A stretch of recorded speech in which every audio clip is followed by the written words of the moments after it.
దేశవ్యాప్తంగా గణేశుడు నవరాత్రి పూజలు అందుకుంటున్నాడు.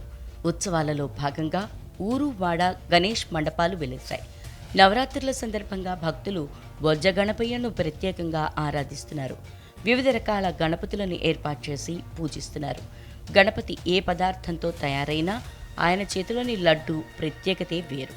అందుకే అంతటి విశిష్టమైన లడ్డూను దొంగలు కొట్టేస్తున్నారు. వినాయకుడిని ప్రతిష్ఠించిన రోజే ప్రగతి నగర్లో ఓ అపార్ట్మెంట్లో ఏర్పాటు చేసిన గణపతి చేతిలో లడ్డు ఎత్తుకెళ్లిపోయారు ఓ దొంగ.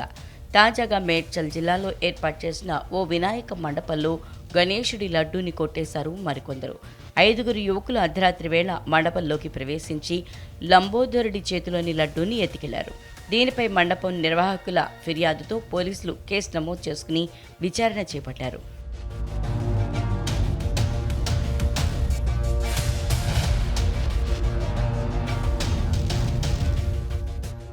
మేడ్చల్ జిల్లా కీసర్లోని సిద్ధార్థ కాలనీ వాసులు వినాయక మండపం ఏర్పాటు చేసి గణపతిని ప్రతిష్ఠించారు.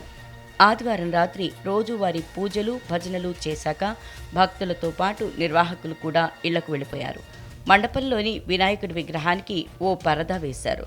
అర్ధరాత్రి సమయంలో 5 యువకులు అక్కడికి చేరుకుని మండపంలోకి వెళ్లారు. ఎవరైనా వస్తారేమోనని మిగతా 4 కాపలా కాస్తూ ఉన్నారు.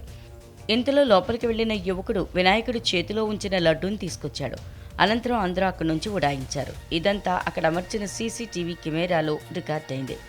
తెల్లవారి మండపం దగ్గరకు వచ్చిన నిర్వాహకులు వినాయకుడి చేతిలో లడ్డు మాయం కావటం గుర్తించి సీసీటీవీ ఫుటేజ్లో చెక్ చేశారు. దీంతో యువకులు చేసిన దొంగతనం బయటపడింది. ఈ చోరీ ఘటనపై పోలీసులకు ఫిర్యాదు చేశారు.